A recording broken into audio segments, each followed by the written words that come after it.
Seguimos en tiempos de guerra y ahora es el momento del misterio aquí en vuestra casa, en Radio Nacional.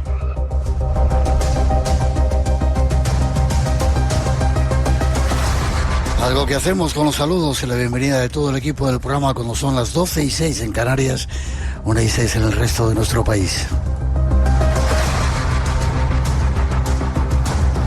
Esta noche la parte técnica Maru Arranz y Jorge Delgado, Natalia Sotillos en la realización y coordinación del programa, y además Juan Gómez y Luis Miguel Domínguez en la redacción y Alberto Real en la producción. Y en su nombre, que os habla Miguel Blanco, os da la más cordial bienvenida a esta nueva cita del Espacio en Blanco.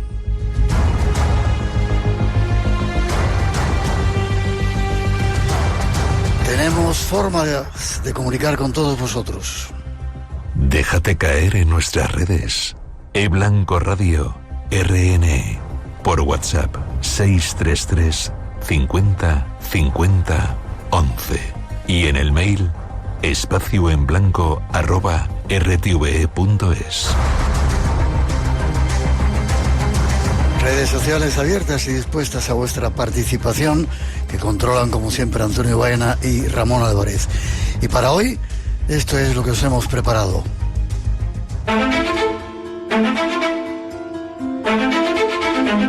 Hoy queremos invitaros a un viaje diferente. Iremos de oca en oca y de puente a puente porque nos lleva la corriente. Para ello contaremos con un escritor e investigador avezado que nos conducirá por los caminos, sin caer en la cárcel, en el pozo o en la muerte, hasta llegar a nuestro destino. Ese será nuestro primer tema, y habrá más. Seguiremos viaje por diferentes sendas, todas ellas hacia el misterio, con más voces y compañeros que nos indicarán la ruta correcta.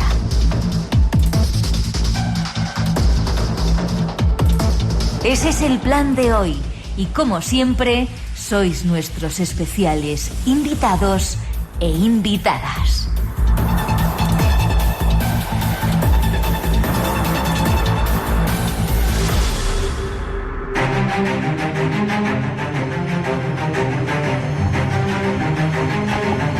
Eso y algunas sorpresas más nos esperan. Pero ahora es el momento de saludar a nuestro primer invitado, Sebastián Vázquez. Buenas noches, Sebastián. Buenas noches, Miguel. Un placer que estés con nosotros, que hayas trasnochado esta noche y que estés aquí para divulgar tu sabiduría. Bueno, muchas gracias. Un placer. También para nosotros. Llevas vinculado al mundo del libro hace más de 30 años. Eres un estudioso del pensamiento heterodoxo y de las religiones, especialmente de la orientales y la egipcia. Nos hemos encontrado alguna vez en un barco navegando por el río Nilo. Y tu último trabajo se llama De oca en oca por el camino de Santiago. Espero que no caigamos en la cárcel, ni en la muerte, ni en sitios raros esta noche, ¿vale? Ojalá. No, trataremos de evitarlos. Vale, pues vamos con la primera parte de este camino que queremos recorrer con nuestro invitado tras esa introducción.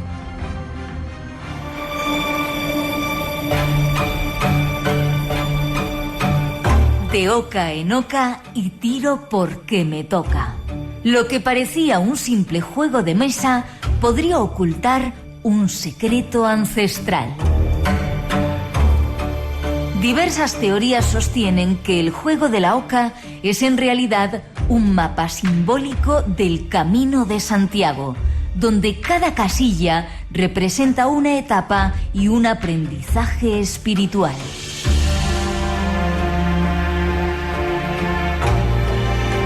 Algunos peregrinos, según antiguas tradiciones, recorrían primero el camino del Grial por la Jacetania aragonesa y tras llegar a Santiago de Compostela, continuaban por el llamado Camino de la Resurrección Virgen de la Oca. Descubramos más secretos de esta ruta ancestral en compañía de nuestro invitado. Pues la primera pregunta, Sebastián, es ¿qué es el Camino de Santiago?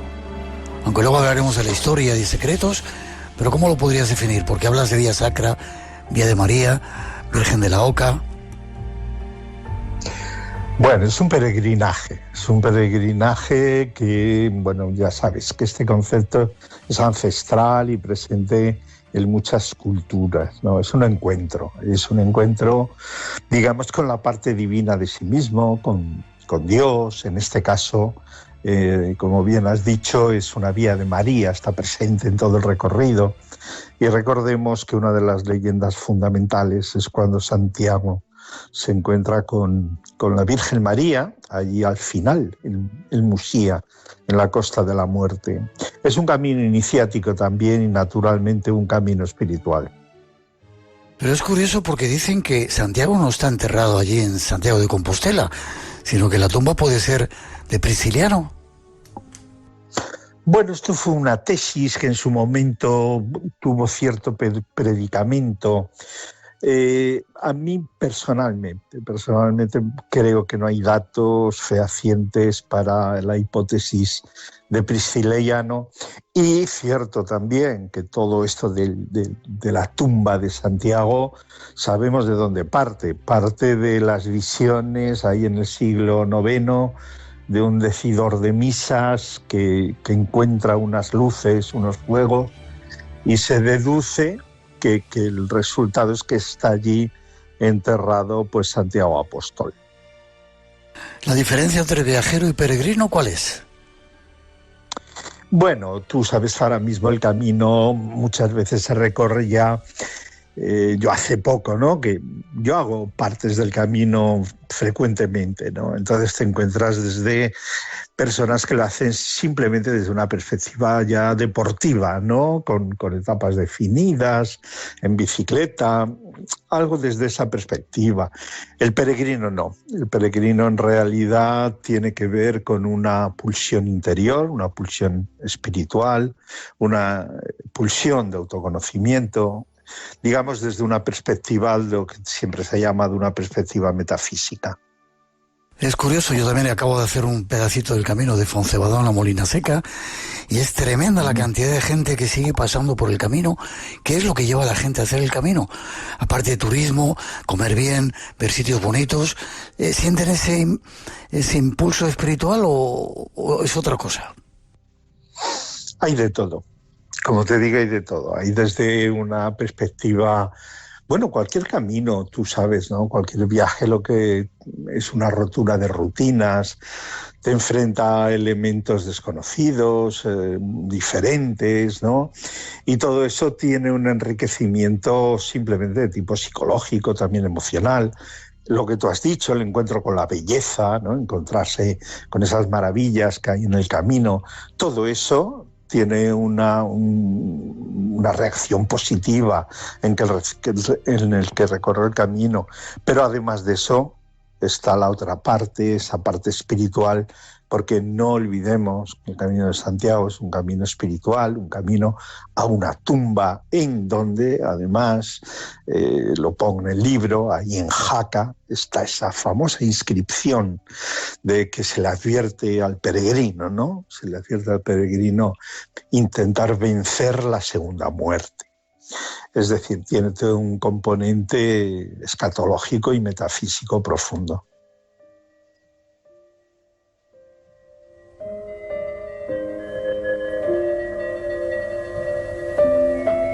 Hay más de un camino, porque hablan del camino del norte.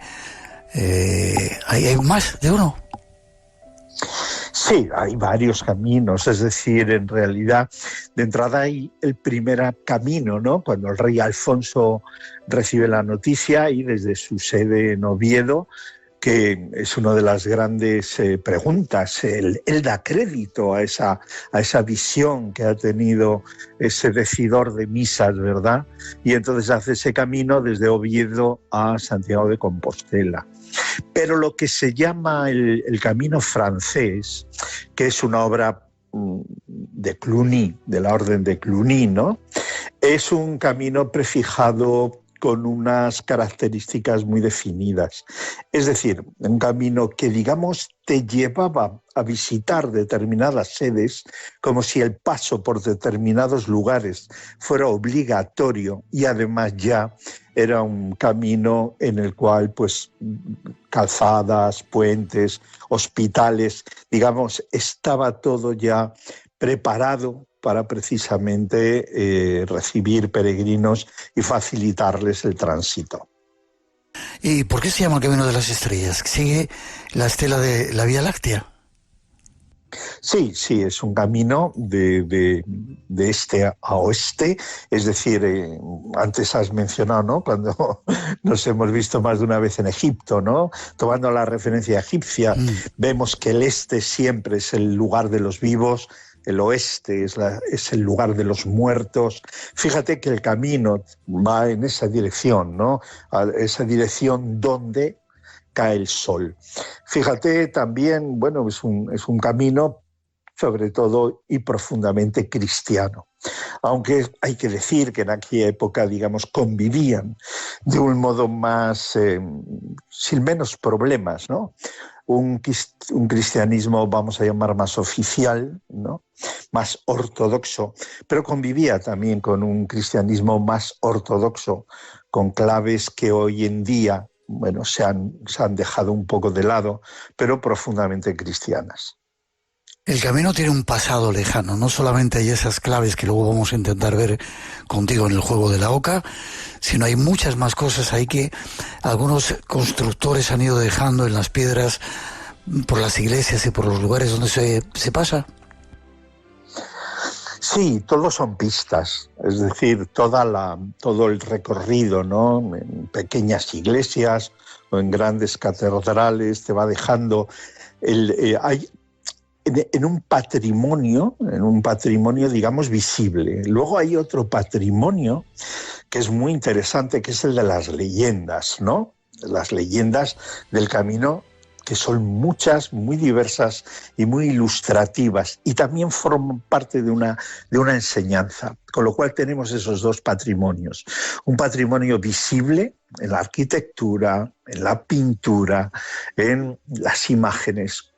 Patrimonio más inmaterial, que sería por un lado el legendario, y también, y muy importante, la propia vida de los santos que te vas encontrando en el camino. Desde el San Roque, que viene a ser el patrón del peregrino, ¿no?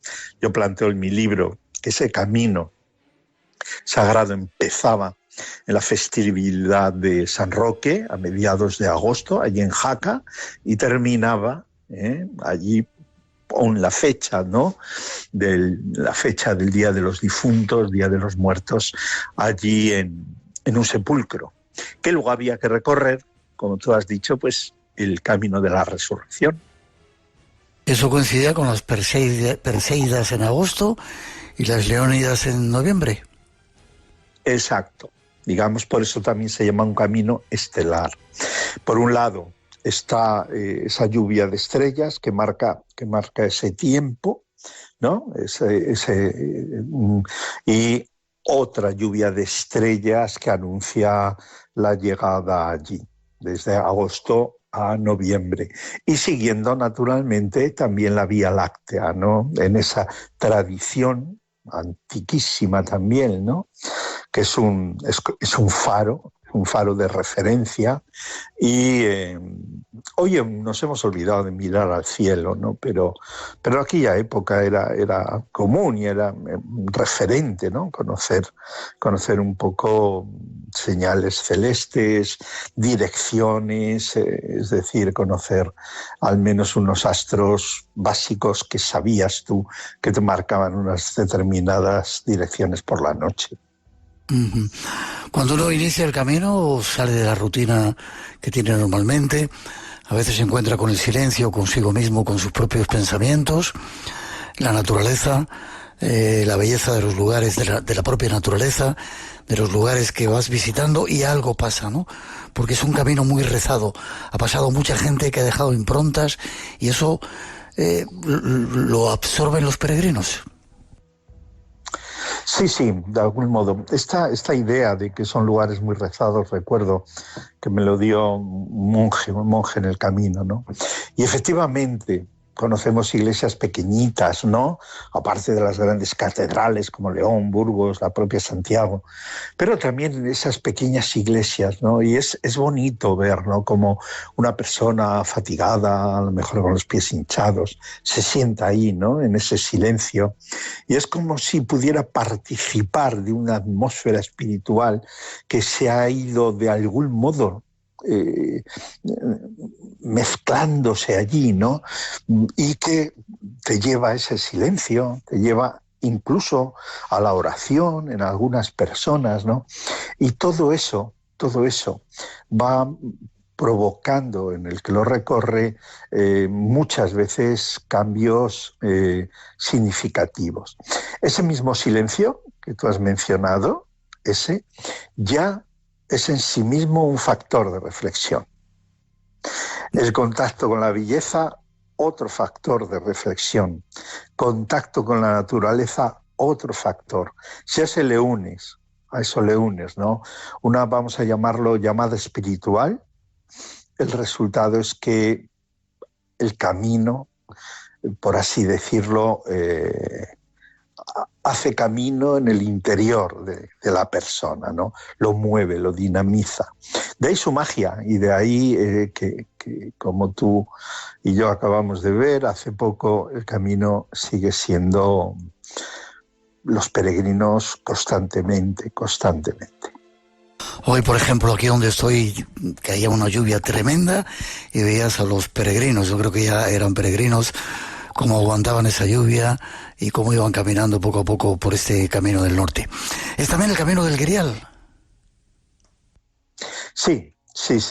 Hay que entender que, digamos, antes de que la literatura se hiciera con ese mito, la literatura, bueno, que conocemos medieval, ¿no? Perceval y todos estos mitos, existía ya una tradición profundamente cristiana donde España es protagonista, ¿no? Tanto por San Lorenzo, el famoso diácono que muere allí en Roma, ¿no? Y que le encarga al Papa antes de morir el hecho de poner a salvo ciertas reliquias y entre ellos el Grial.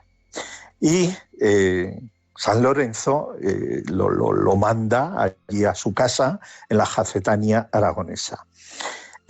Ahí es precioso, ¿no? Por ejemplo, la subida a Santa Orosia, ¿no? Donde están esas cuevas, donde el Grial se ocultó. Una de ellas, en un determinado momento del año, está tapada por una cascada. Es impresionante, ¿no? Pero muchas veces a mí siempre me llama mucho la atención, ¿no? Que España muchas veces mira a mitos lejanos y, ¿no? que en realidad el mito griálico es que no se entiende sin la Jacetania aragonesa, ¿no? Y ahí está el famoso capitel en la catedral de Jaca, ¿no? Ese grial ahí que es entregado por el Papa a San Lorenzo. Y es muy, muy hermosa esa ruta del Grial, que en su momento era conocida y era respetada y era seguida por los peregrinos en toda esa zona, siendo sede, lógicamente, la propia Jaca y su catedral. Luego te voy a preguntar más lugares donde está la Oca y todo el significado del camino, pero si tuvieras que decir un sitio ahora así a bote pronto del camino que impacta, ¿cuál dirías? Es difícil. Supongo. Quedarme con uno, ¿no? Pero bueno, ahora te viene a la cabeza el impacto. Es que hay muchos, es que en realidad hay muchos, porque hay algunos que son humildes, ¿no? Por ejemplo, en la Virgen de la Oca, ¿vale? El Montes de Oca. Que por cierto, muchos peregrinos, y es lógico, ¿no? Caminando, fatigados, pasan por el pueblo, a lo mejor saludan esa pequeña y hermosísima imagen de la Virgen de la Oca, pero no caminan hasta su santuario. que está un poco alejado, un poquito más abajo, que está muy cerca de un lugar que se ve que es ancestralmente antiguo, donde hay ahí agua. Cerca está el famoso pozo de San Ildefonso. Lugares donde, ya digo, el peregrino, como sigue la ruta, tiene que buscar el horario del albergue, etcétera, etcétera. No hace el camino como se hacía antiguamente. Antiguamente llevaba tiempo, se paraba y mucho para visitar determinados lugares y disfrutar de ellos. Ahora es más difícil, pero me ha venido a la memoria, ¿no? Esta Virgen de la Oca, una virgen lactante, ¿no? Porque es otra de las condiciones del camino mariano, ¿no? Que es un camino de nutrición espiritual, ¿no? La Virgo lactante, ¿no? Que digamos de algún modo nutre espiritualmente al peregrino. 1:27, 12:27 en las Islas Canarias. Estamos recorriendo el Camino de Santiago. Un poco de información de nuestra casa y seguimos el camino. Radio Nacional de España, la radio por delante.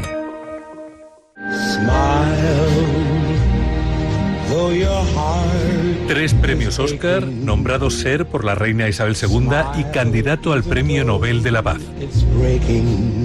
Memoria de Delfín. ¿No saben quién es nuestro protagonista de esta semana? Yo se lo digo. Charles Chaplin. Memoria de Delfín. Arturo Martín Lafuente. No se lo pierdan. Los lunes a la 1 de la madrugada, las 12 en Canarias.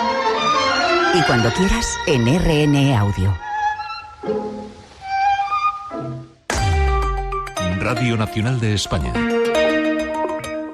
Sobre los peligros que el viajero podía enfrentar.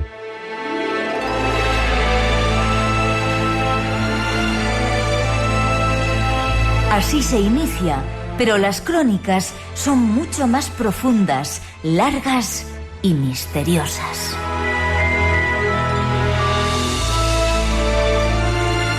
Seguimos camino, si te parece, Sebastián. Hablaba del Codex Calvestino. Tuve la oportunidad con José María Caideda de presentarlo en la Catedral de Santiago de Compostela. Wow, fue un momento tremendo.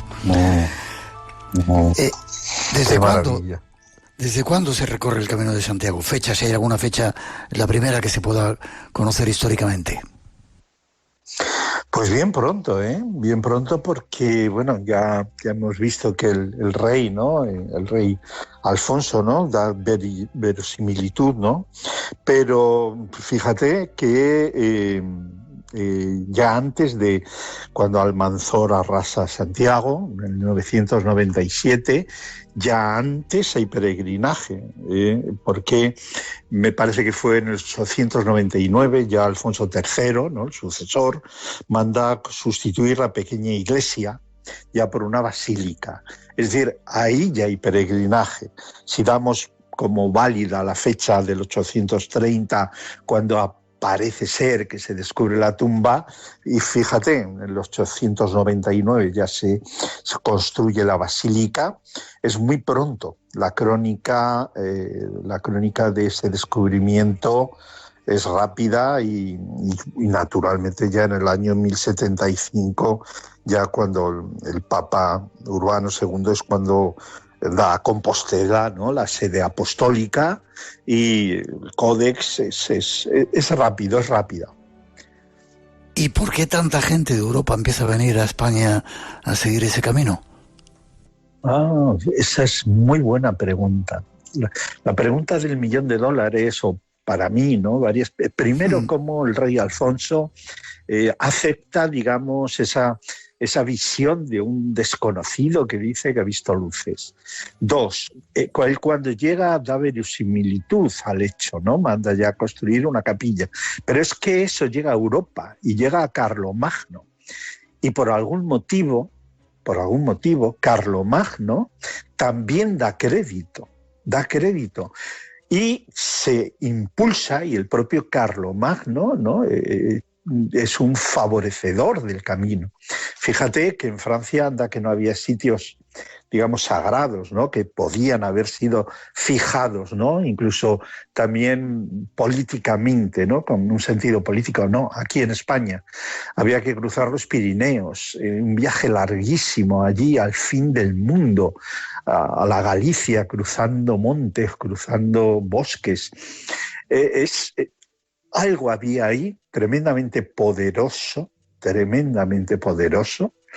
que de algún modo concita el hecho de que tanto fuerzas civiles, reales, espirituales, laicas, religiosas, converjan hacia el camino, converjan hacia este peregrinaje hasta hoy.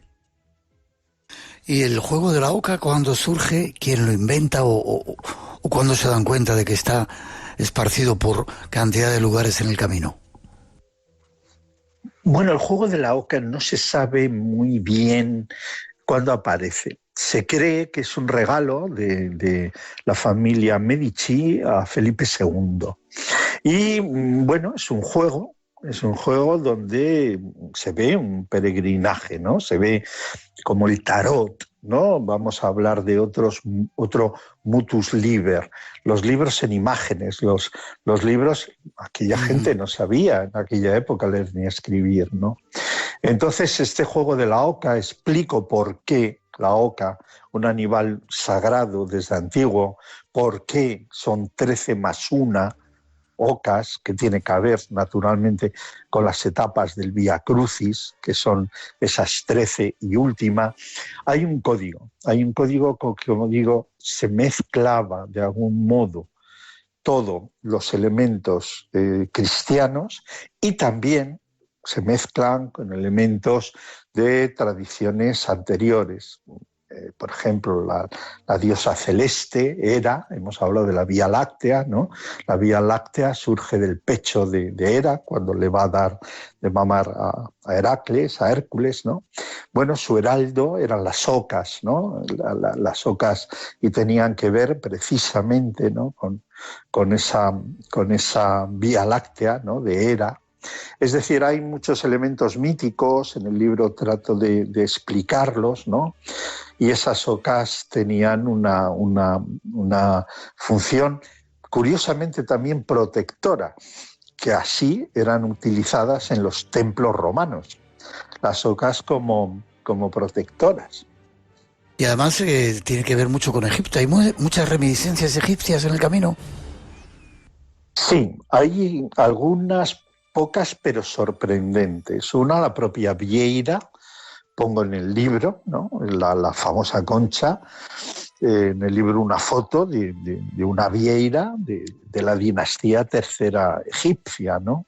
Y luego la propia oca, y un dios egipcio, que es el dios Geb, que está representado por una oca, que además digamos que van dejando la huella de la oca, es como que deja la señal del paso, ¿no?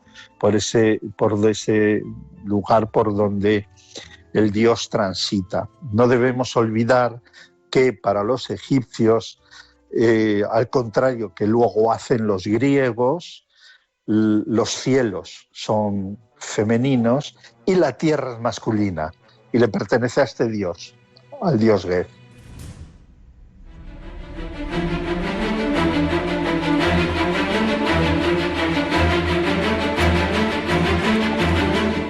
¿La concha qué significado tiene, aparte de eso que has dicho? ¿Tiene algún otro significado más profundo el llevar esa vieira? Bueno, la vieira en realidad se encuentra en la orilla del mar, es decir, la propia vieira especifica el hecho de que el peregrino iba al mar en ese camino de la resurrección, que desde Santiago son 3 etapas, ¿no? Que te lleva a Muxía, ahí al mar donde Santiago precisamente se encuentra con María. Y es un símbolo como los símbolos antiguos, un símbolo polisémico que por un lado tiene que ver, ¿no? con la Venus, con lo femenino, y luego también tiene que ver en términos cristianos con el bautismo, que es un nuevo nacimiento. En realidad el bautismo lo que te lleva es a nacer en la comunidad espiritual cristiana, ¿no? Y tiene que ver con el bautismo. Es un símbolo polisémico, pero básicamente serían sus dos referencias básicas. ¿Y tú crees que la gente que hace el camino, que lleva esa concha, que pasa por esos lugares, sabe algo de todo esto? Algunos sí, otros no, ya te digo. Igual que antes hemos hablado del grial, ¿no? En el camino hay 3 griales.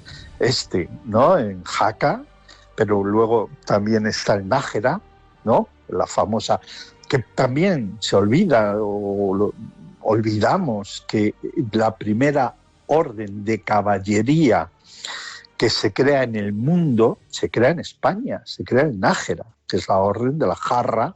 La jarra es el símbolo del grial por excelencia. El milagro es precioso, ¿no? Ahí en Nájera, que es un lugar maravilloso, ¿no? La cripta que se conserva, y luego está el milagro eucarístico del grial de Cebreiro, que yo marco en mi libro, los 3 grandes ejes. Pues sí, hay personas que lo conocen, que lo aprecian, otras no. Pero bueno, esto ya forma parte Pero sí, sorprende muchas veces como cosas de gran valor histórico como esto, ¿no? Muchas veces ponemos la mirada en las órdenes francesas, tal, pero olvidamos, ¿no? que ese concepto de caballería nace aquí en España, concretamente el Nájera, la orden de la jarra. ¿Estás a gusto, Sebastián? Me gusta preguntar siempre a los invitados. Sí, hablar de estas cosas me gusta. Aunque sea a estas horas, ¿no? Aunque sea a estas horas. Bueno, mañana no tengo que madrugar. Es curioso porque, mira que hemos hablado a veces del Camino de Santiago, pero yo he descubierto cantidad de cosas nuevas en el trabajo que has hecho de oca en oca por el Camino de Santiago. Vamos a los rituales que se hacen en el camino. Como te dije, estuve en Foncebadón y la gente llegaba, ponía su piedra, y multitud de ellas, cómo ha crecido ese montículo, cómo se ha llenado de nombres. ¿Qué hay que dejar allí en ese sitio? Sí, en la cruz de ferro, ¿no? La famosa cruz de ferro. Sí. Bueno, este es un ritual muy antiguo, ¿eh? Este ritual pertenece al mundo grecorromano, ¿no? Habitualmente, por ejemplo, hay crónicas, ¿no?, que se hacían pequeños altarcitos dedicados a Apolo, ¿no?, en los cruces de camino. Funcionaba también como oráculo y sobre todo era, digamos, un óbolo, por así decirlo, a los espíritus que podían ser de cualquier tipo. Por ejemplo, los pastores lo hacían en Grecia. Esto de poner la piedra era muy habitual en ese mundo grecorromano que, como sabemos, bueno, pues muchas de esas tradiciones perviven, bueno, en nuestra España romano-visigótica e incluso cristiana, ¿no?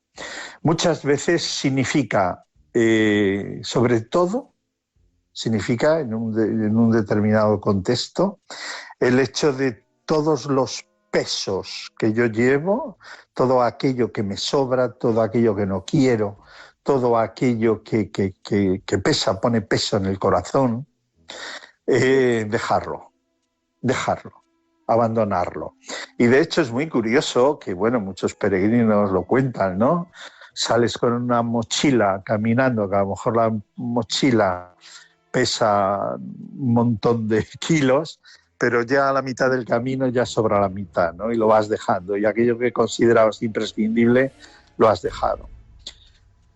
Hay también otro ritual que me ha llamado la atención: coger una astilla de una iglesia en Molina Seca. Acabo de estar allí. Uh-huh. No sabía yo eso. Efectivamente, sí. La famosa puerta de Molina Seca. Estamos hablando, claro, ya de un momento, ¿no? Además, la corresponde en el juego de la oca al laberinto. Corresponde al laberinto. Pero sí tenía una tradición de muchos lugares sagrados, ¿no? El quedarse con una parte de ellas, ¿no? Y entonces en esta de Molina Seca, posiblemente vinculado a esa idea de laberinto, entendiendo el laberinto, el lugar también donde habita el monstruo, ¿no? De un lugar que te puede llevar, pues eso, a perderte y a que no hay salida, ¿no? Donde no hay salida. La puerta justamente indica eso, una salida. He encontrado la salida, ¿no? Y digamos el testimonio, he encontrado la salida, el testimonio de ello es llevarme un trozo de esa puerta que me ha permitido salir de ese laberinto. Estamos hablando de un laberinto del que no puedes salir, no asociarlo a los laberintos, por ejemplo, en catedrales como la de Chartres, ¿no? Que en realidad no es un laberinto, porque en realidad el de Chartres, bueno, pues si tú lo recorres, llegas al centro, solo tienes que seguir el caminito, y es decir, no tiene pérdida, y para salir igual, no, hablamos en un laberinto, el que marca aquí el juego de la oca, es un laberinto donde no sales, salvo que tengas el famoso hilo de Ariadna que te vuelve a la puerta. Y antes de seguir camino, también coger una pluma de una gallina. ¿Dónde se hace eso? Anda, bueno, eso es en Santo Domingo de la Calzada, que es muy bonito porque además ves lo que antes hablábamos del patrimonio inmaterial de las leyendas, ¿no? Ahí es donde coincide, ¿no? la casilla de la posada. Ya hay un cuento, una leyenda de que una posadera precisamente acusa a un joven porque no ha querido tener relaciones con ella, lo acusa falsamente y se produce un milagro. El milagro es que dice, bueno, antes de el gallo y la gallina, ¿no? Que están asadas, resucita, porque el juez no cree que porque lo han ahorcado, pero milagrosamente no muere, ¿no? Y entonces, bueno, en recuerdo de ese gallo y de esa gallina, hay una dispensa especial de que en esa iglesia está una jaula arriba, donde están estos animales, y la tradición era pues llevarse una pluma, ¿no? de este gallo y esa gallina, porque es un cuento donde aparece un resucitado y el vencimiento de una prueba, que es la prueba de la posada, ¿no? La prueba de la posada de esa mujer que lo acusa falsamente, ¿no? Qué cantidad de claves. 1:46, 12:46 en las Islas Canarias. Vamos con otra información y a tratar de saber algunas claves y secretos, más secretos del camino. Espacio en Blanco, con Miguel Blanco. El tiempo de misterios en Radio Nacional.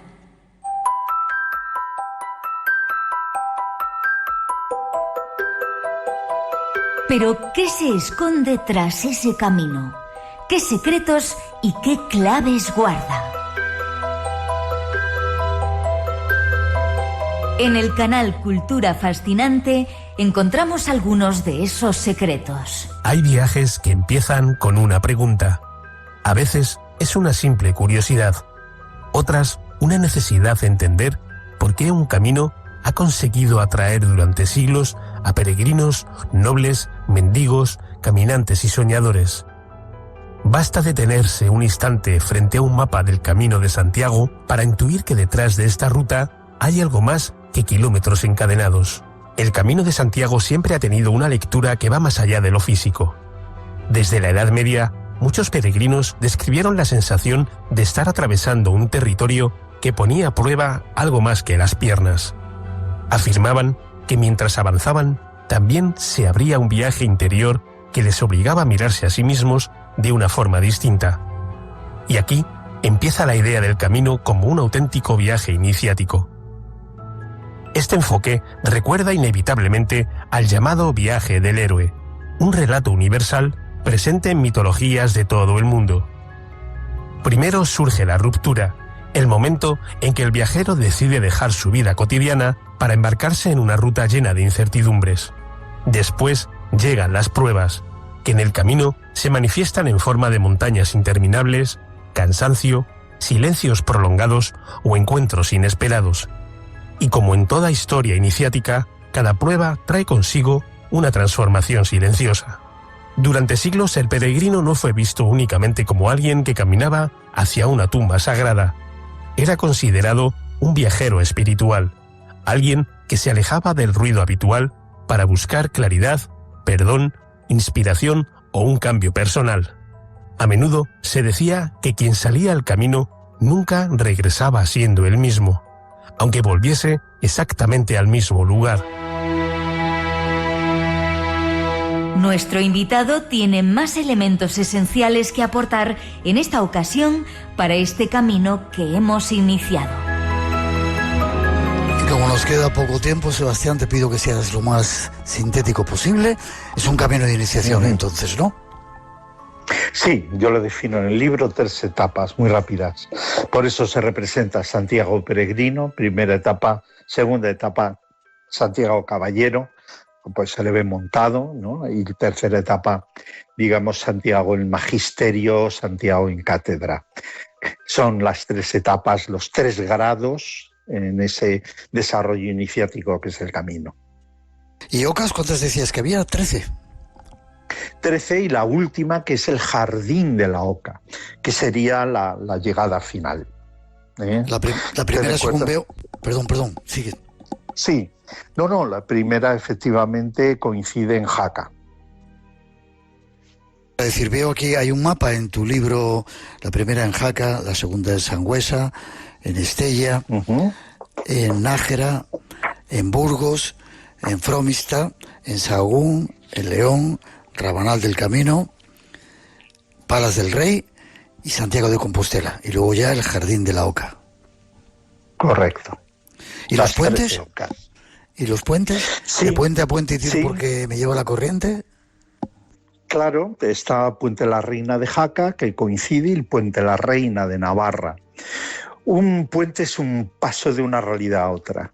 Es un paso, es decir, es un peaje, además, y en realidad en el camino, bueno, están los pontífices. Ten en cuenta que, bueno, la Iglesia católica, el Papa se llama así, el sumo pontífice, que era el gran representante de la religión romana, que el hacedor de puentes. Ese puente es físico, pero sobre todo es un puente entre el mundo divino y el mundo humano. ¿El Grial? Decías que había 2. 3. 3.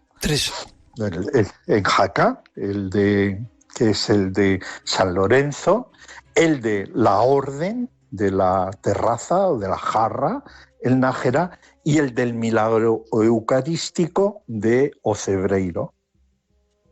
La cárcel, veo aquí en tu mapa que está en la casilla 52 en Sarriá.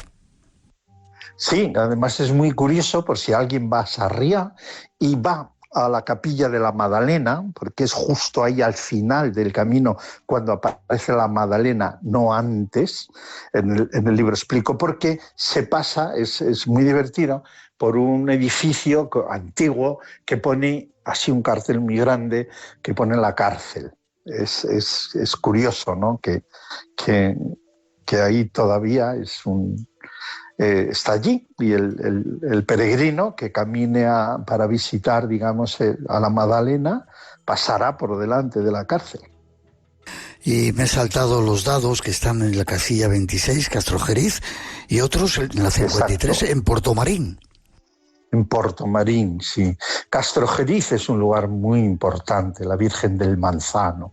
Donde está ahí la Virgen del Manzano, donde le lleva al peregrino cristiano, ¿no?, a reflexionar de quién toma la manzana, ¿no? Si lo toma desde la serpiente tentadora o la toma de la Virgen que se le da, ¿no? Es decir, ese fruto de donde viene. Es decir, lleva muchísimo ahí la sede de los caballeros antonianos, ¿no? Importantísimo, un lugar también muy interesante, muy interesante. Castrojeriz, desde luego que sí. Y Terradillo de los Templarios, ahí está el pozo.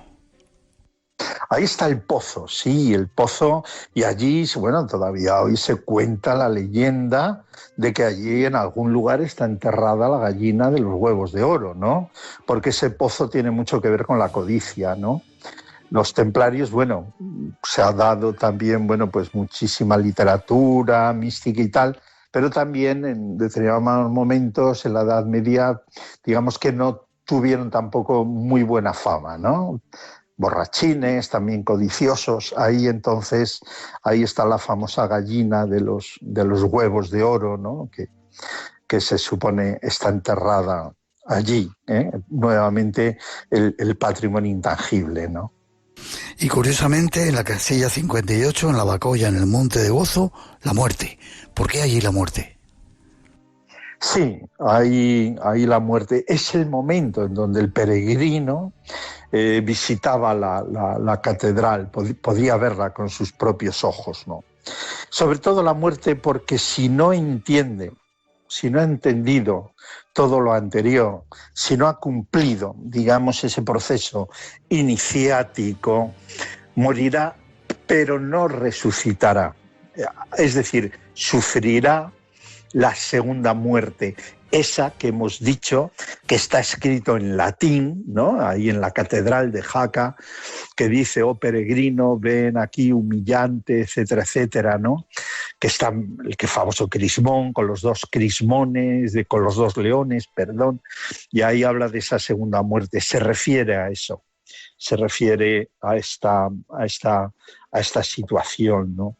El hecho de no haber comprendido las claves del camino, ¿eh? Y a partir de ahí, si no entra de ese modo humilde, porque recordemos que allí es donde se purificaban, la Bacolla se llama así porque se lavaban la colla, se lavaban, ¿no? Y es el último proceso de purificación, porque también es un camino de purificación. El grial pide purificarlo. Entonces, si la purificación no se había cumplido, digamos, podía sufrir esa segunda muerte, entendida como una muerte espiritual, es decir, que no había esa resurrección en la luz, ¿no?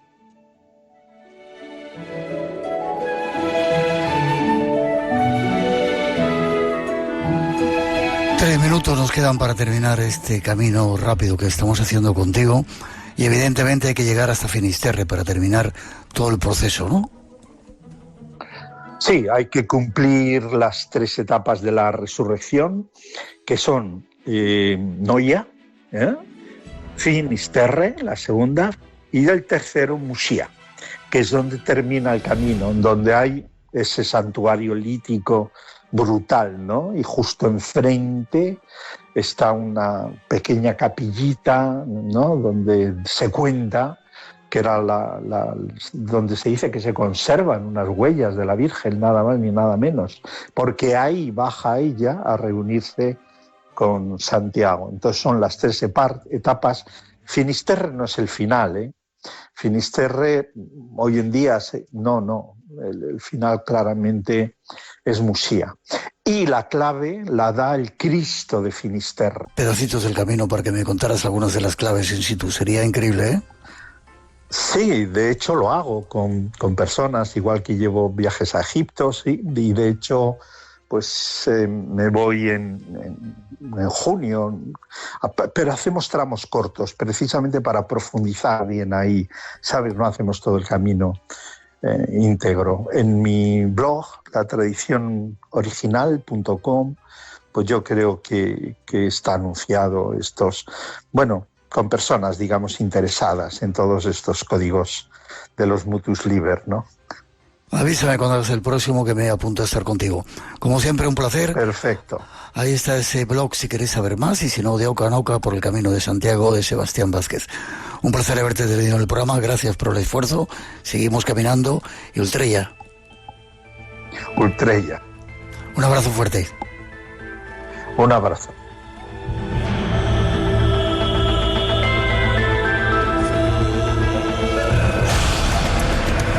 Hemos de hacer una pausa, os dejamos unos minutos con las noticias y regresamos enseguida.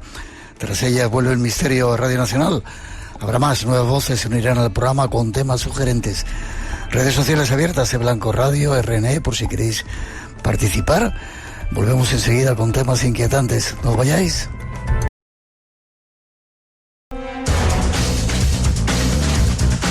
Son las 2:05, 1:05 en las Islas Canarias. Seguimos en directo, disfrutando de este tiempo de radio de la madrugada y de vuestra compañía. Saludos para todos los que estáis ahí conectados y nuestra gratitud por seguir. Y seguimos. Nuestro siguiente tema nos lleva hasta los mares, a una aventura singular que ya os avanzamos hace tiempo, pero que ahora se ha materializado. Con ella os dejamos.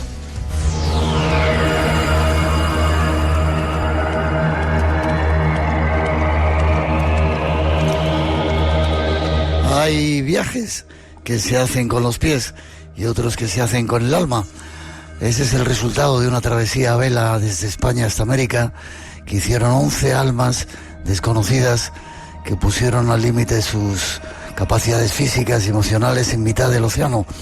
Y quien dirigió y convirtió todo esto en realidad es nuestro próximo invitado, que ya ha estado con nosotros en el programa, Miguel Ángel Tobías, al que ya saludamos. Buenas noches, Miguel Ángel. Muy buenas noches, un placer como siempre. ¿Cómo estás? Pues la verdad es que muy emocionado, porque siempre que ruedas un documental tan especial como este, de lo que tú estabas contando, una travesía por el océano, acompañado de gente entre 17 y 80 años que no se conocían entre sí y que en cuya travesía tú deberías haber estado, pero ya te engancharé para alguna otra. Seguro. Pues muy emocionado porque tener ya el resultado, ¿no?, audiovisual de eso, haber podido montar el documental y que se vaya a estrenar ya el lunes 13, pues realmente es muy, muy emocionante y me coloca, ¿no?, emocionalmente con esa experiencia, con esa vivencia tan brutal que tuvimos todos. ¿Sigues escuchando El Espacio en Blanco? Pues tengo que decir que yo soy muy noctámbulo y muchas veces todavía me engancho a escucharlo en directo por la noche, y cuando no puedo, lo que hago es que me pongo los cascos mientras hago bici, que hago más o menos todos los días, intento, y lo que se me queda es corto el programa, porque necesitaría que hubiera 2 horas de espacio en blanco cada día de la semana para poder acompañarme en todos los momentos que estoy encima de la bicicleta. Qué bonito que sea así. Cuéntame un poquito, aunque yo creo que lo hiciste, ¿cómo te surge la idea de meter a 11 personas diferentes que no se conocían, que no habían navegado nunca, en una travesía de casi 4 semanas, o cuánto duró? 32 días. 32 días en el mar, sin conexión con tierra, sin móviles, sin internet, sin nada. Llevábamos solamente, por supuesto, un teléfono vía satélite, pues por alguna emergencia, que realmente es más psicológico que otra cosa, porque algún día que intentamos usarlo para tratar de conectar con tierra en medio del océano, pues no funcionaba, y en realidad cuando estás en medio de la nada, porque son 3.070 millas las que hemos hecho, pues estás absolutamente solo, y aunque tuvieras una emergencia, pues no hay ninguna opción legal de que ni material, de que nadie llegue a rescatarte, ¿no? Entonces, todavía recuerdo, y viendo en el montaje del documental, recuerdo ese momento que hubo que hacerlo, ¿no? Y van pasando los días, vas navegando y como que lo vas dejando de hacer porque no quieres aceptarlo, pero ya un día tuvimos que tomar la decisión de decir, oye, sentarnos alrededor de lo que es la balsa salvavidas, que viene plegada en una caja, que nunca, gracias a Dios, llegamos a abrir, pero que hubo que sentarse y decir, oye, si el barco se va a pique y nos da tiempo a soltar la balsa, pues ver qué tiene que hacer cada uno, porque entre todos, en una situación esas límite que tienes 3-4 minutos, y el barco choca a lo mejor con un contenedor en medio del mar y se parte, y pues tienes minutos, ¿no?, para salir de él. Y entonces hubo que hacer ese reparto de tareas de decir, vosotros dos cogéis todo el agua que podéis y la comida que podáis, nosotros cogemos los chalecos, el otro coge tal. Y es ahí cuando tomas mucha conciencia realmente de que estás pues absolutamente solo en el universo. Y fíjate que ahora que los astronautas estos han estado en la cara oculta de la Luna, yo decía el otro día una noticia, ¿no?, la sensación esa de la soledad absoluta, ¿no?, de por no tener conexión. Y yo pensé y dije, no solo la han sentido ellos, o sea, estar en el medio del océano, en medio del océano Atlántico, también es la sensación de soledad absoluta y de desconexión absoluta del mundo. No hace falta, ¿no?, que salir al espacio. Supongo que os pasarían muchas cosas mágicas o misteriosas, no sé cómo llamarlas, ¿no? Encuentros con ballenas, con delfines. Pues mira, antes me decías, en realidad, pero esto, o sea, voy a decir algo que probablemente quien haya viajado y quien haya compartido viajes con otros seres humanos lo tiene claro, ¿no? Pero cuanto más lo haces, más cuenta te das de ello. Y es que lo más importante del viaje ni siquiera es el viaje, ni siquiera es el destino, sino que realmente es la compañía. Es con quién lo haces, ¿no? Entonces, mi motivación para hacer esto, aparte de la personal, que tenía ahí un sueño hacía muchos años, de que yo quería cruzar el Atlántico en un velero, pero el decidir hacerlo con un grupo de personas que no se conocían entre sí, con edades muy diferentes y historias muy diferentes de vida, tenía que ver mucho con esta idea también de enviar un mensaje al mundo, en este mundo que desgraciadamente está plagado de guerras, ¿no?, y de odios y de luchas entre unos y otros. El ser conscientes de que cuando nos juntamos los seres humanos, cuando unimos nuestro corazón, nuestras ilusiones y nuestro esfuerzo, somos capaces de hacer grandes cosas, ¿no? Y algo que me han preguntado mucho desde que volvimos, que es, claro, cómo fue la convivencia, ¿no?, en un barco donde había 6 camas, que hemos estado 11 personas, y en un espacio en el que no puedes irte, no te puedes escapar de ahí, ¿no? Y me han preguntado mucho, oye, ¿y cuánto tiempo tardó, cuántos días tardó en suceder el primer conflicto? Y digo, mira, el documental no me va a dejar mentir porque se ve de una manera muy clara, pero no me importa adelantarlo, ¿no?, y explicar que desde el punto de vista humano, de la relación humana, fue una travesía donde la solidaridad, el amor, el cariño, la ayuda fueron protagonistas, ¿no? Tanto es así que es verdad que subimos en Canarias 11 desconocidos en el barco y llegamos a América, una familia que seguimos teniendo y manteniendo un chat que nos llamamos Tribu Atlántica, donde permanentemente, desde que hicimos la travesía hasta hoy, que han pasado ya 2 años, no hemos dejado nunca, no solo de estar en contacto, sino de ofrecernos y pedirnos ayuda en las cosas que necesitamos. Es decir, se creó realmente una familia que es para siempre, y que los espectadores que tengan la suerte de venir y estar en el estreno, pues van a poder conocer a los protagonistas y ver y notar esa energía que se nota entre nosotros cuando estamos juntos.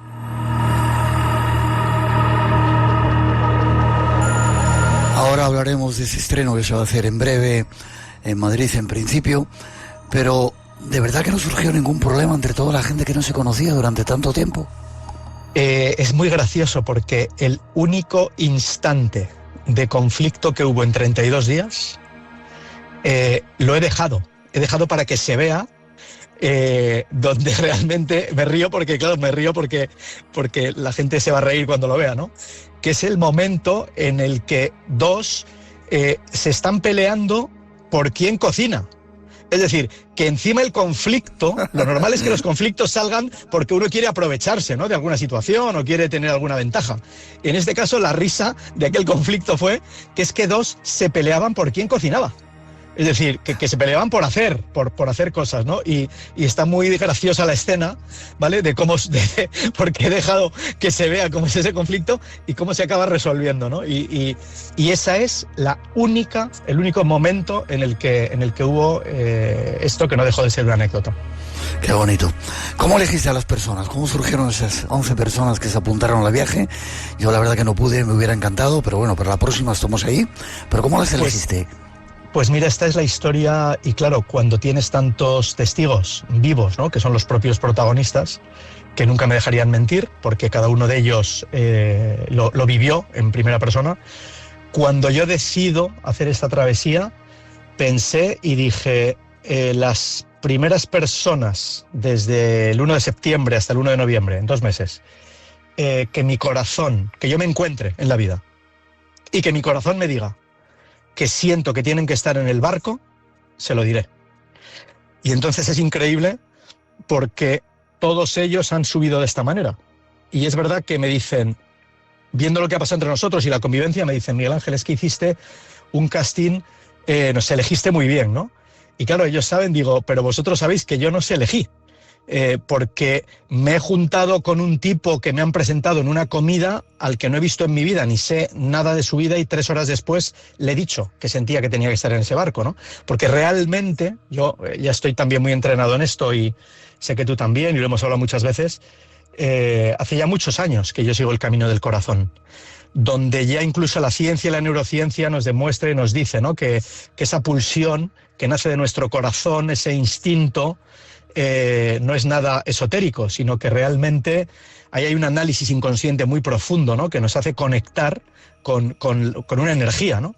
Y entonces yo conecté, sin más, con la energía de estos seres humanos, donde no hubo nadie, y fíjate que se lo explico así a los oyentes, no hubo nadie excepto tú, que no podías porque ya estabas en otro lío de otro viaje, que me dijera que no. Es decir, que al barco se han subido todas las personas y las únicas personas a las que yo les dije que quería que estuvieran en el barco. Qué increíble. ¿Hubo algún momento técnico que fallara el motor o algo en mitad del Atlántico que os sintierais desvalidos?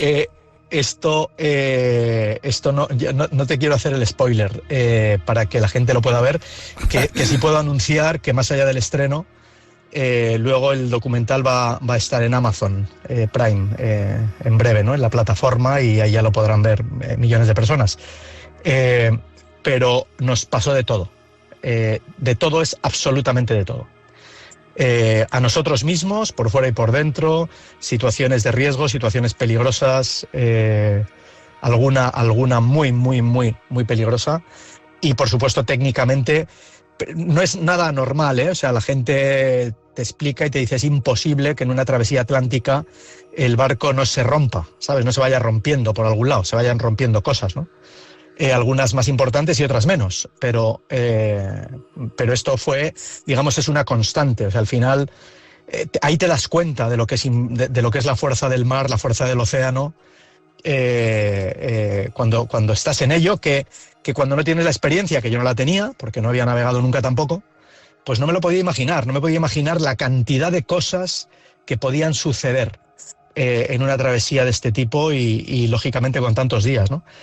Pero también es verdad, y estamos en Espacio en Blanco, que es un programa, quiero decir, donde todos los que somos oyentes del programa, pues somos gente muy especial y gente muy conectada y gente muy de alma en general, y es verdad que hubo en la travesía un sentimiento, sobre todo después de las primeras 1000 millas, donde hubo un sentimiento que pude captar con la cámara además, que se materializó, donde pudimos sentir que estábamos acompañados, que no estábamos solos. Literalmente el sentimiento fue que no estábamos solos. O sea, estándolo físicamente, había algo que cuidaba de nosotros y que nos lo demostró a lo largo de la travesía en muchos momentos, porque hubo muchísimos momentos de riesgo donde podrían haber pasado cosas muy graves que no sucedían, y ahí había una presencia física con nosotros todos los días.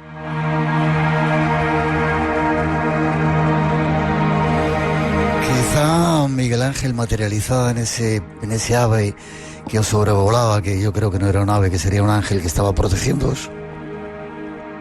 Pues para mí sin ninguna duda, y además lo bonito de la historia está en que está grabado, que los espectadores van a poder verlo, y que fue algo increíble, donde cada mañana desde esas 1000 millas pues ese ave aparecía por las mañanas y daba 2 vueltas por encima del mástil en el barco, arriba del todo, y así fue pasando cada mañana, un día y otro día y otro día y otro día y otro día y otro día, y nos fue acompañando hasta América, y se hizo notar de una manera muy clara, y otra vez no voy a hacer el spoiler para que la gente lo pueda ver, en momentos de mucho riesgo y de mucho peligro. Miguel Ángel Tobías, el creador de Españoles por el Mundo hizo esa otra serie, El Camino Interior, en la que tuvimos la fortuna y el honor de participar. Ahora se encarga de llevarnos una cáscara de nuez en una aventura única. Algo que van a poder ver nuestros oyentes todavía si quieren en Madrid es el lunes 13 de abril en Kinépolis. Sí, el lunes 13 de abril a las 7 de la tarde, bueno, de 7 a 8 las fotos y la bienvenida de la gente y todo esto, y a las 8 se pasará el documental ahí en Kinépolis, Madrid. Y me gustaría mucho por la conexión, ¿no?, contigo y por supuesto, por extensión con todos los oyentes, decir que vamos a estar en la sala 25 de Kinépolis y que todavía quedan algunas entradas, y me gustaría mucho invitar a que la gente que quiera y pueda pues entre en el enlace donde puede coger y reservar su asiento y mientras el aforo no se complete, tener la posibilidad de asistir al estreno. Una aventura única de compartir esa experiencia que vivieron. Ahora te pregunto forma de contacto. Yo voy a estar, no me lo pierdo, estoy de viaje, pero estaré en Madrid con vosotros para participar y compartir esa aventura. Pero para nuestros oyentes que todavía quieran acercarse al cine, ¿dónde pueden tener más información? Pues es muy fácil, o pueden entrar directamente en la plataforma Vivetix, las dos con V y acabado en X, Vivetix Cáscara de Nuez, que es el título del documental, y eso directamente te lleva a conseguir tu asiento, tu reserva de entrada, ¿no? Y si alguien no se acuerda, pues en mi propio Instagram, Miguel Ángel Tobías, lo tengo fijado como post, donde también tienen el enlace donde pueden conseguir esas invitaciones.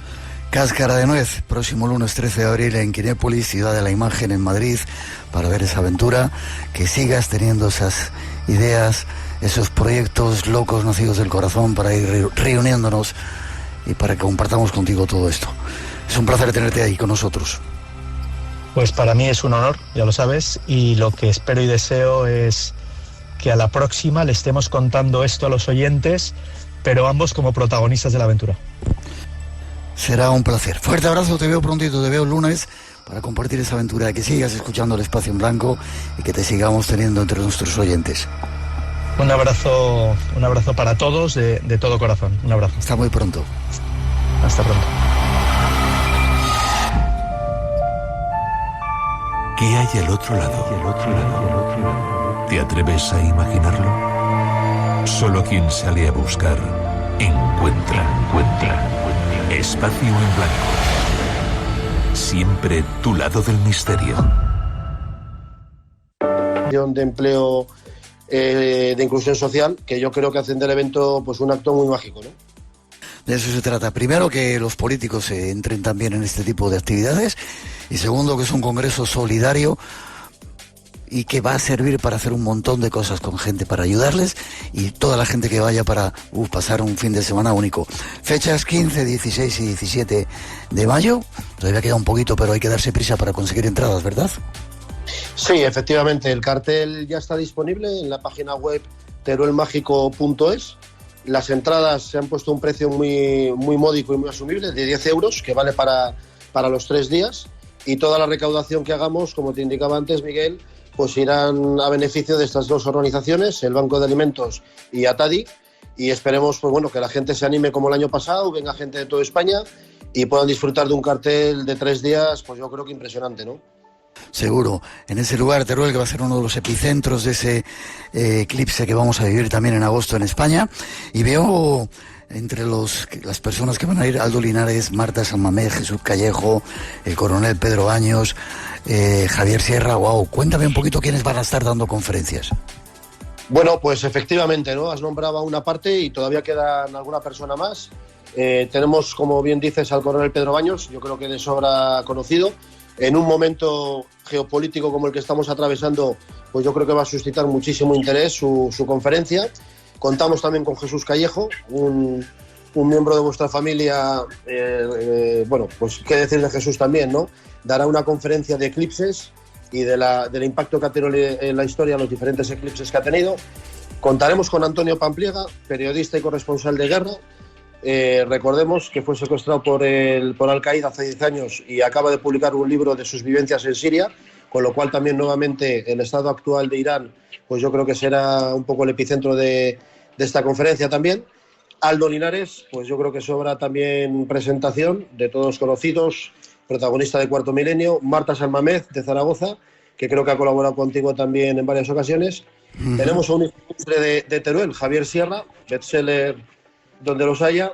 Y no me quiero olvidar también de Sebastián Álvaro, director y máximo responsable de un mítico programa como era Al filo del imposible de Televisión Española, ¿no? Bueno, yo creo que está todo dicho en cuanto al nivel de ponencias que va a haber, ¿no?, en este evento. Pero no solamente va a haber ponencias, hay mucho más, hay música, hay hipnosis, hay magia, ¿verdad?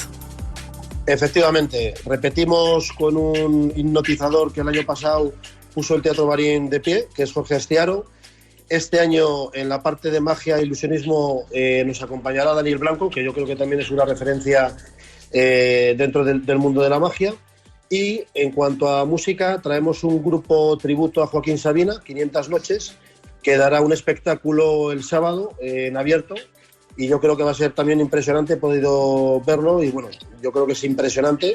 Y cómo no, Miguel, pues lo que es el origen de este congreso, ¿no? Tu programa, Espacio en Blanco, el sábado, y el programa de Juan Gómez, Nueva Dimensión, que también se grabará en directo en el Teatro Marín.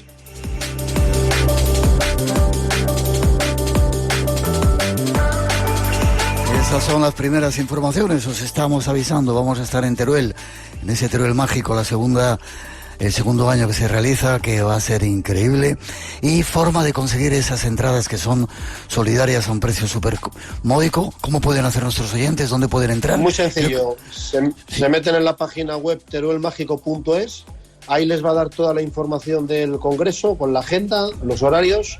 Empezamos el viernes día 15 por la tarde, continuaremos el sábado en una jornada que se va a prolongar desde el mediodía hasta por la noche, con el concierto de música que hemos indicado, y finalizaremos el domingo en horario de mañana, ¿no? Yo creo que es un fin de semana, pues para la gente que está fuera de Teruel, para que vengan a pasar un fin de semana inolvidable, disfrutar de la ciudad, que aparte, pues yo creo que el tema de la gastronomía y el patrimonio cultural merece la pena ya ser visitada, y compatibilizarlo con estas jornadas que, desde mi punto de vista, y gracias a ti, Miguel, pues hemos logrado congregar aquí a una serie de expertos y de artistas que, bueno, yo creo que va a quedar inolvidable, ¿no? Un buen plan para ese fin de semana 15, 16 y 17 de mayo en Teruel, una ciudad que merece la pena, no una visita, 1000 visitas. Un fuerte abrazo, David, enhorabuena por el trabajo, nos vemos prontito y vamos a disfrutar juntos.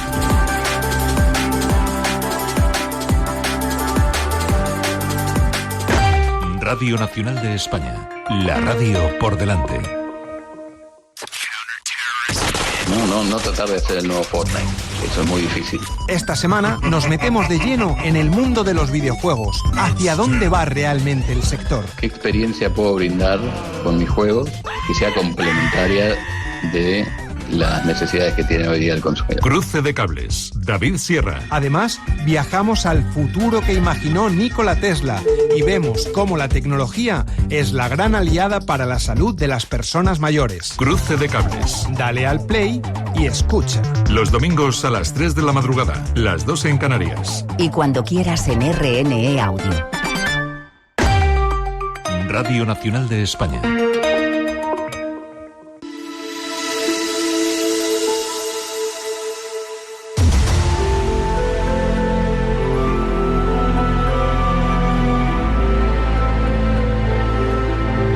Y 29, 1:29 en las Islas Canarias, seguimos en directo y después de esas informaciones de Teruel y de esa cita con una cáscara de nuez en Madrid, nos vamos con más misterios. Se encargan de ello nuestros compañeros.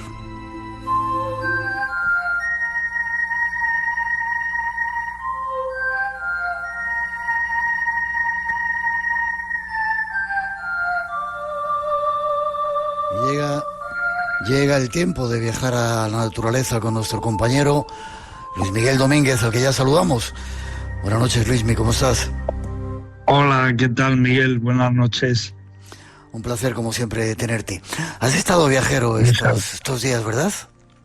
Sí, la verdad es que sí, he pasado una Semana Santa muy bonita, de verdad.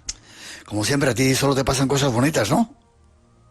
Hombre, sí, la verdad, alguna otra cosilla también alguna vez me ocurre, pero yo intento darle la vuelta porque el hecho de vivir ya es bastante interesante, ¿no?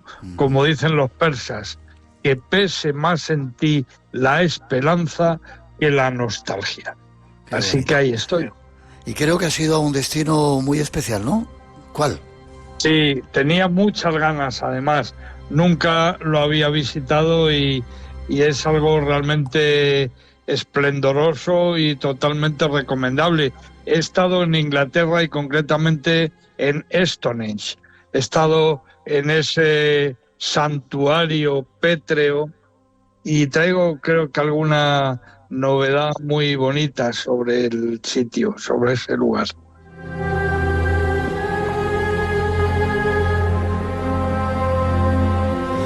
Pues hasta ahí nos vamos a ir con Luis Miguel Domínguez hoy, hablando de naturaleza o de lugares mágicos.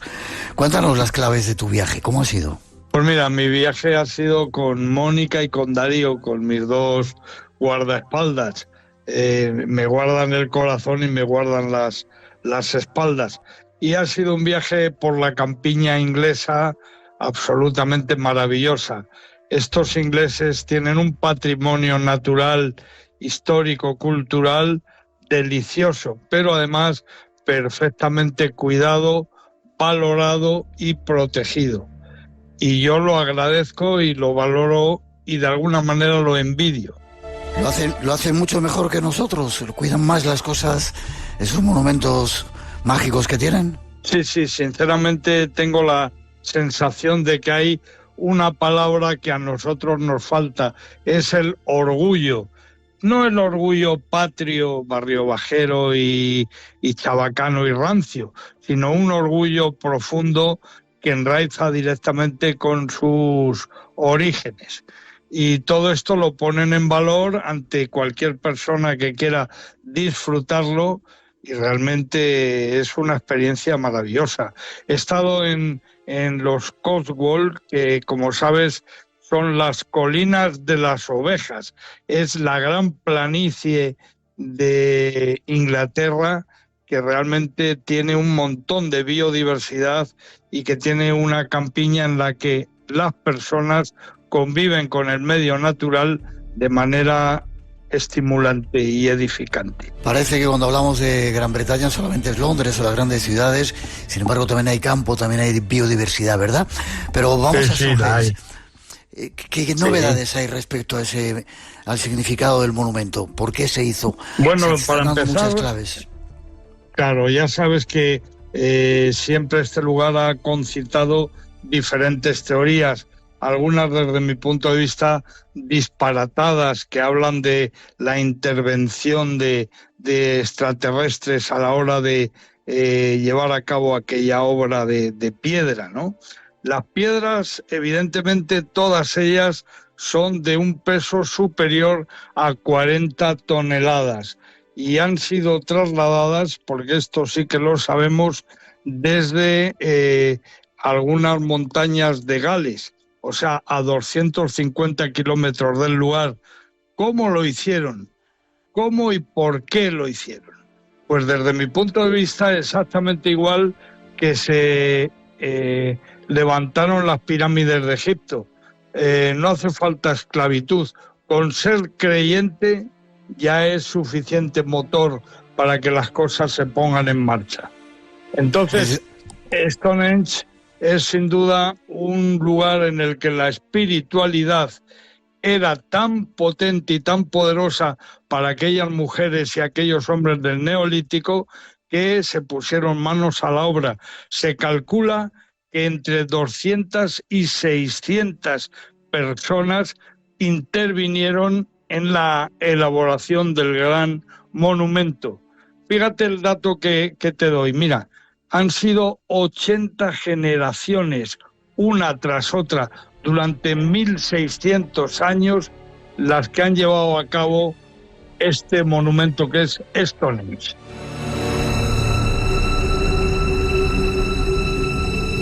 Es decir, que en este caso la fe movía montañas, movía esas rocas y no lo hicieron esclavos, sino había una un sentimiento espiritual para hacer todo aquello, ¿verdad?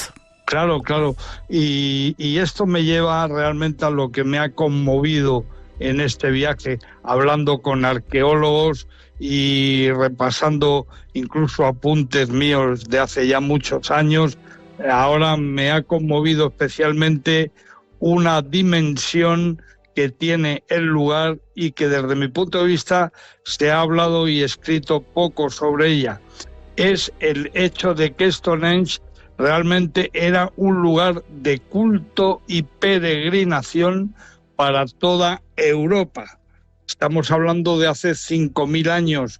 La gente peregrinaba para tocar esas piedras azules porque se creía que curaban, que eran curativas, además de reordenar su yo espiritual y además, sobre todo, de poder enterrar allí a sus muertos. Tú fíjate, estamos hablando de personas que recorrían Europa entera y cruzaban el Atlántico por el Canal de la Mancha hasta llegar a Inglaterra, que no olvidemos que es una isla, Reino Unido es una isla, no lo olvidemos, no era fácil este viaje.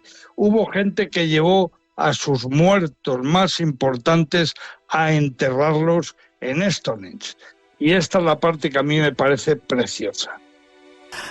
Creo que alguna vez algún investigador me decía que dentro de esos monumentos, como pasaba en los apus de Rapa Nui, los animales no entraban porque había una extraña energía, o por lo menos ciertos animales que se puedan considerar negativos, cucarachas, cierto tipo de animales. ¿Pasa eso en Stonehenge? ¿Hay una energía que lo protege todo, que lo irradia todo? Hombre, la verdad es que efectivamente esa energía es evidente, pero fíjate, yo creo que en el sentido contrario. Yo creo que el lugar atrae a la vida silvestre, a la vida salvaje. Yo, por ejemplo, en este viaje, fíjate, vi a un zorro atravesar Stonehenge. Un zorrito atravesó al trote zorrero, no lobero, atravesó el monumento. Luego, por supuesto, había corzos y había una butarda que ya se ha hecho famosa, a la que llaman Gertrudis, porque es una butarda que forma parte de un proyecto para sacar de la extinción a la especie. Este animal se ha quedado en la zona, mientras todos los demás ejemplares que soltaron allí se han ido. Él se ha quedado en la zona hasta el punto de que los ingleses lo han bautizado como Gertrudis, y es muy bonito ver a la butarda pegada a aquellas rocas. Algo maravilloso.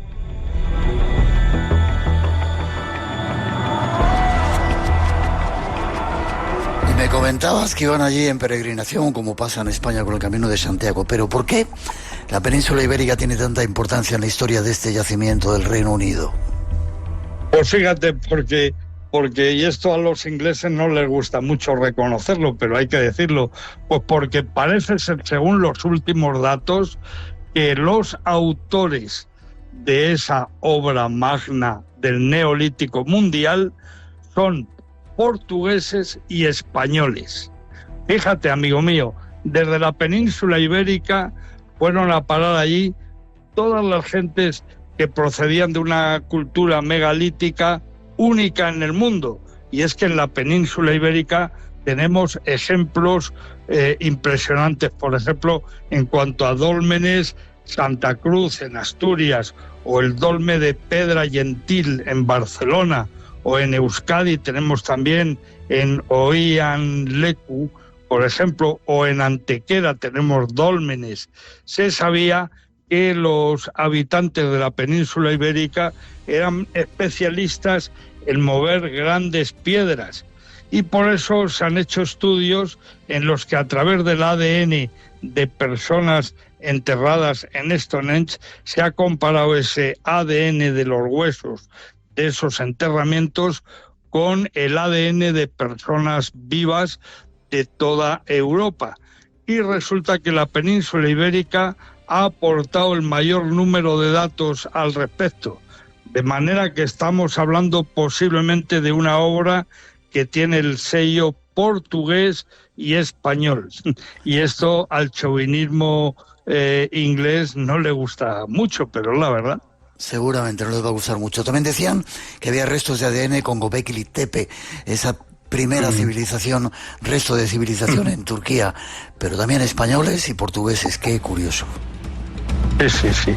Y es que además es una etapa muy bonita la de Stonehenge. O sea, cuando se pone en pie ese lugar único, ese santuario, estamos hablando de que está habiendo cambios en la humanidad que son cambios esenciales. Por ejemplo, de Anatolia, de Turquía, llegan los primeros agricultores y ganaderos a toda Europa. Pasan por la península ibérica, por supuesto, y se cree que los españoles y portugueses que visitaron Stonehenge y se quedaron allí mucho tiempo trabajando todo aquello, pues parece ser que fueron viajando con turcos de Anatolia, que son los que introducen la cabra, la oveja, son los que de alguna manera la incertidumbre en cuanto al alimento, que no puede solo venir del mundo de la caza,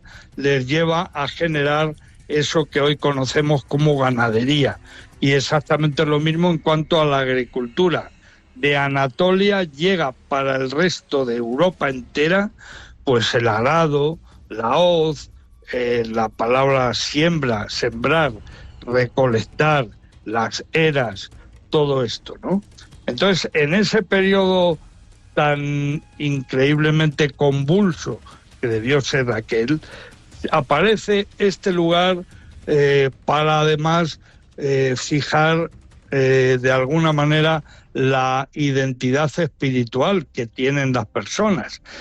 Y hasta tal punto que peregrinaron allí, algunos de ellos, hoy sabemos, son célebres porque ha habido enterramientos que nos han dado muchos datos. Fíjate, el arquero de Amesbury, por ejemplo.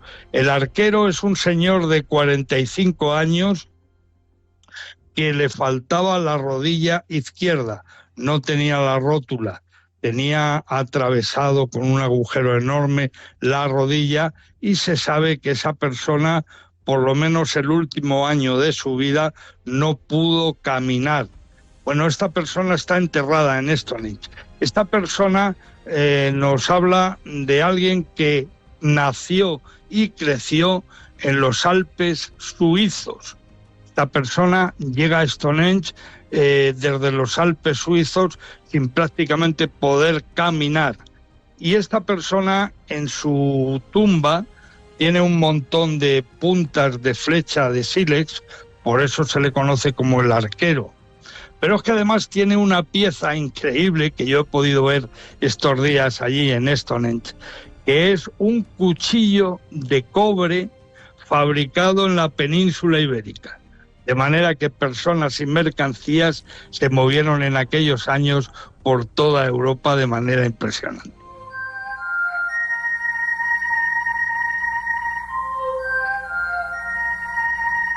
Nuestro compañero Luis Miguel Domínguez, naturalista, que no solamente nos enseña cuestiones de animales, sino también cuestiones de historias. Luis Miguel, como siempre, un placer. Forma de contacto contigo y que sigas viajando para relatarnos esas aventuras. Pues mira, a través de mi correo electrónico, lmdomínguez, wildlife, vida silvestre, @gmail.com. Como siempre, un placer tenerte con nosotros. Fuerte abrazo y seguimos. De verdad, camino. gracias. Un abrazo fuerte. Venga, besos. Adiós, Miguel. Chao.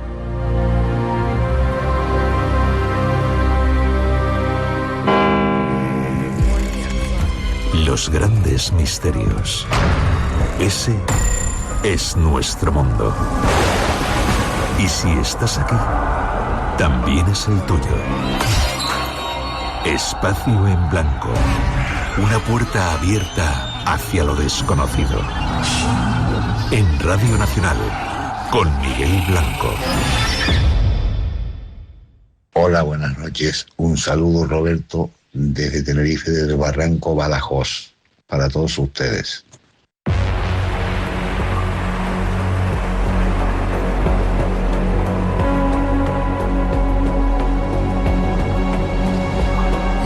llega el tiempo de nuestro compañero Juan Gómez. Ese tiempo en el que a veces nos relata historias que ponen los pelos de punta, y me temo que hoy va a ser uno de esos días. Ya le saludamos. Buenas noches, Juan. Buenas noches, Miguel. Como siempre, un placer. Creo que hoy vas a hablar de testimonio de una persona que adquiere una vivienda y que algo pasa. ¿Lo llamas la sombra de la casa? Sí, la sombra de la casa, porque es cierto que hemos hablado en más de una ocasión de personas que, sobre todo en su habitación, ¿no?, pues ven una sombra, tienen una experiencia nocturna, pero ¿qué es lo que ocurre cuando esa sombra sale de la habitación? Parece que se pasea ya no solo por la casa, sino incluso por el exterior. Aquí las cosas cambian y se vuelven en ocasiones aterradoras.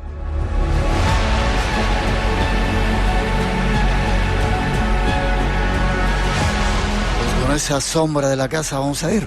Una persona, como decíamos, que compra una vivienda, fallece su mujer y empiezan a ocurrir cosas, ¿verdad? Las experiencias comienzan al principio de comprar la casa.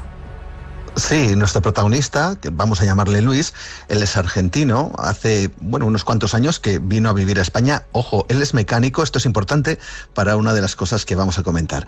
Y Luis decide comprar, efectivamente, y vivir en una casa que es una casa de campo, está relativamente aislada. Por cierto, como detalle, te he de decir que ve el cementerio, que también está apartado de esa zona, desde su propia vivienda, y casi nos da una postal un poquito extraña, ¿no? Pero bueno, en cualquier caso, él le gusta vivir allí y le gusta sobre todo hacer una cosa, que es relajarse en la parte exterior, fuera de la casa.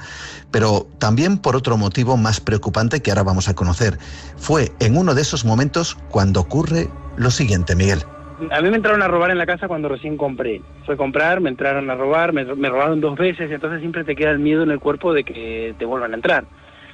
Y cada vez que me sentaba a tomar una cerveza, no era todos los días, pero era casi todos los días. Yo tenía la vista del cementerio a la derecha, entre el cementerio y mi casa hay unos robles, y varias noches seguidas es estar mirando, yo qué sé, algo en concreto en el jardín, y por el rabillo del ojo ver una sombra de una persona que viene caminando por detrás de los árboles, y cuando fijas la vista para ver, ves que se escondió detrás de un árbol y no se vuelve a mover. Esa es la primera visión que tiene, que quizá fuera alguien que quería volver a entrar a robar.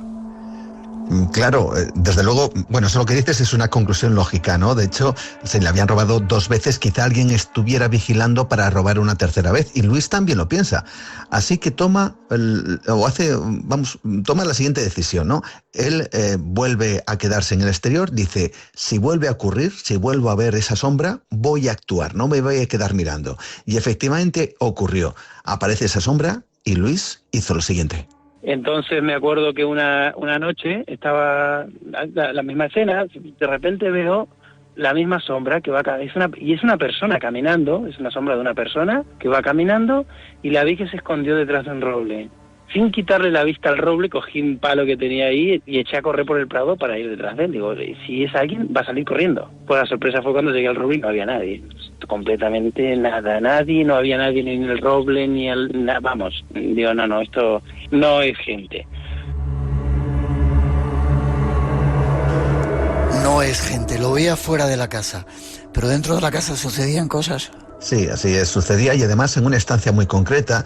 Él en la casa tiene una habitación que da directamente al salón. Es la habitación en donde tiene un billar. Y por la disposición, en la estructura de la casa, él por el rabillo del ojo, digamos que puede ver esa estancia donde está el billar. Bueno, pues asegura que en muchísimas ocasiones ocurre lo que ahora mismo nos cuenta. Casi todas las noches que estoy mirando la tele, veo pasar a alguien andando, pasar una persona caminando por debajo por donde está la mesa de billar. Y no solamente la veo yo, mi hija también, mi hija dice que es un niño, que ya les digo a ver que es un niño.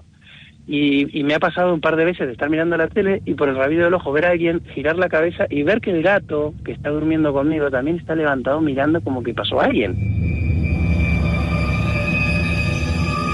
¿Te imaginas estar en casa escuchando ahora el Espacio en Blanco tranquilamente y por el rabillo del ojo, incluso tu animal ese que tienes, avise de que algo está pasando? Tremendo, ¿eh?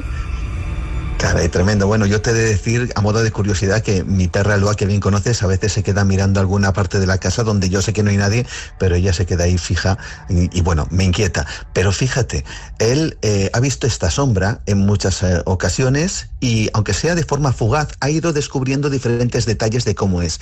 Y así precisamente Luis describe esa sombra. La sombra que veo es lo mismo que en definitiva veo en el cementerio, o sea, la misma sombra. Te lo describiría como una persona, es una persona. Me animaría, no te diría con capucha porque tanto detalle no veo, pero como si tuviera pelo largo o capucha, con lo cual podría ser una mujer, claramente, pero que es una silueta de un ser humano, de una persona, vamos, eso al 100% fijo.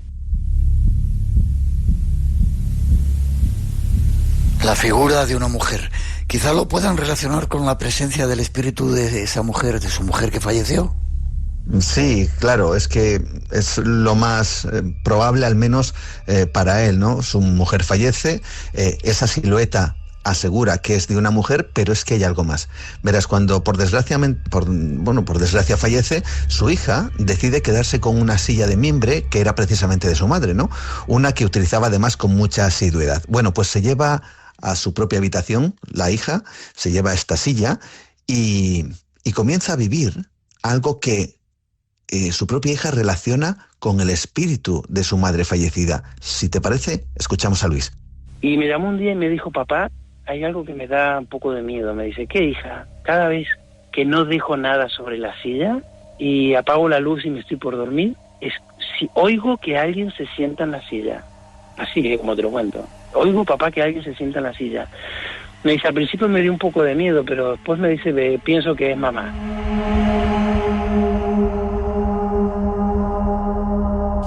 Wow, un ingrediente de película de terror, ¿eh? Esas sillas que se mueven solas. Caray, y además en esa habitación y notando y además sintiendo, como decía, su hija, que quizá era el espíritu de su madre. Pero es que, como te puedes imaginar, esto no es lo único que pasó y que le ha pasado a Luis. Si quieres te cuento, la siguiente es una anécdota que quizá nos pueda poner un poquito más los pelos de punta. Y a veces lo invisible consigue ese efecto. Verás, Luis recibe la visita de una amiga argentina que se queda unos días en esa casa. Bueno, pues uno de esos días la mujer decide entrar justo donde Luis tiene un vehículo, que es una furgoneta antigua. Esto lo digo porque no tiene sistemas eléctricos de estos complejos como conocemos, ¿no? Ella decide barrer un poco el suelo donde guarda este vehículo y en ese momento ocurre lo siguiente. Y una tarde, eran 4 de la tarde, pues plena luz del día, ella estaba afuera, estaba barriendo en la terraza, y yo tengo el garaje donde guardo el coche. Escucho el coche que como que tira a arrancar. Y lo primero que se me cruzó en la cabeza es, esta chica quiere arrancar el coche, echarle para atrás, para barrer. El instinto es mirar el coche. Y la veo a ella parada delante del coche, con la escoba en la mano, mirándome blanca, pálida, y me dice, Argentina, me dice, ¿fuiste vos? El coche cerrado, con las llaves puestas, pero el coche completamente cerrado. No, es imposible que haya sido ni ella, ni yo, ni nadie.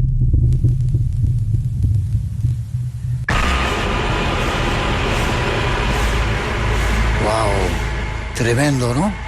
Que el coche intentara ponerse. ¿Podía ser alucinación? Decía... Sí. Perdona, sí. Dime. Sí, no, lo que él decía es que el coche hacía el ruido de arrancar, es decir, no arrancaba, pero en varias ocasiones como si alguien dentro lo estuviera intentando, ¿no? Algo tremendo. Te decía que pueden ser alucinaciones, quizá el deseo de sentir la presencia de la mujer que se había muerto o alguien de la familia, o ¿qué conclusiones o qué son esas sombras para él? Claro, pueden ser, pues lo que comentas, ¿no? Por el rabillo del ojo, a veces yo creo que todos hemos tenido percepciones, ¿no? Que quizá formen parte, lo decías, de una ilusión óptica o de errores de percepción, pero Luis asegura que esto nada tiene que ver. Si te parece, lo escuchamos. Pero al final querés corroborar si es gente, no es gente, si es una ilusión óptica, qué es, y estoy convencidísimo de que no es ninguna ilusión óptica y que son sombras que vienen de ahí, vamos. Almas atrapadas o espíritus, son espíritus, para mí son espíritus. Son entes, para mí son entes.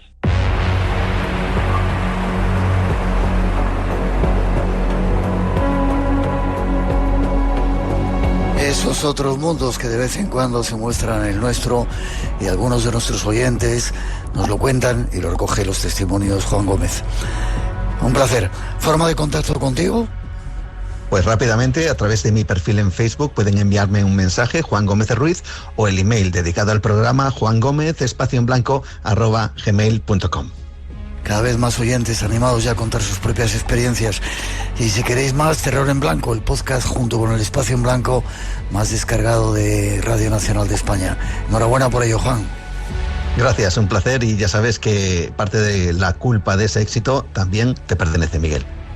El espacio en blanco y los blancos llenando de misterio el mundo de Radio Nacional. Fuerte abrazo, estamos en contacto. Igualmente, fuerte abrazo a todos.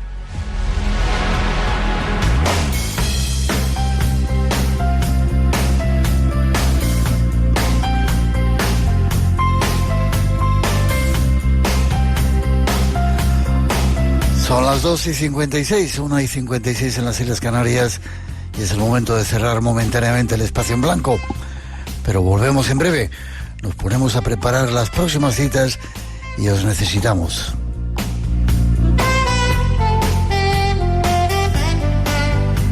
Y con el deseo de que paren pronto esos tambores de guerra y vuelva la paz a nuestro mundo, os dejamos por el momento.